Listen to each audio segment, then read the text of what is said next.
Vllaznia Atletik për meshkuj vijon të jetë lider në shkallë kombëtare, kur kemi parasysh se në harkun kohor të 18 viteve të fundit arrin të fitojë të gjitha trofet, duke nisur nga grup mosha dhe drejt tek ekipi i parë. 2 javë më herët u shpall kampione për 16 vjeçarët, ndërkohë që suksesin e rradhës e regjistroi me 18 vjeçarët që u shpallën kampion. Aktiviteti i zhvilluar në Loro Boriçi me pjesëmarrjen e rreth 150 sportistëve, përfaqësues të 10 ekipeve pjesëmarrëse. Suksesi i vllaznisë drejtuar nga Albert Marashi, Bruno Rotani, Dorian Tafa, Jetmir Jahaj, ishte i dyfish në këtë kampionat, duke arritur të fitojë 2 trofe, atë ekipor me 87 pikë të grumbulluara, si dhe sportisti më i mirë i aktivitetit shkoi për Arion Alibalin me 644 pikë olimpike.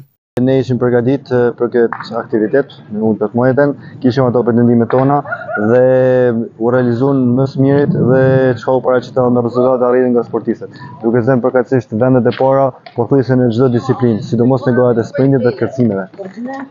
Kishte rezultate premtuese, diçka pozitive që i vjen në ndihmë edhe ekipit të rive, edhe ekipit të rriturve. Aktiviteti i radhës është Kupa e Republikës, që zhvillohet me datë 7 maj në Elbasan. Një aktivitet i tillë që do të jetë edhe seleksionues për kampionatin European Small States.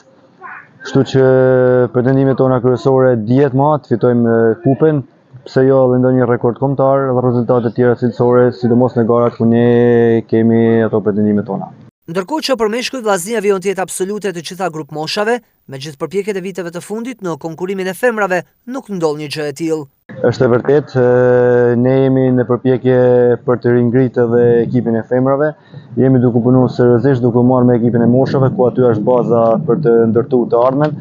Dhe unë shpresoj dhe besoj shumë që shumë shpejt do të arrijmë që të jemi konkurrues edhe me ekipin e vajzave, ashtu siç jemi edhe me djemt prej 18 viteve rradhësi në të gjitha grup moshat.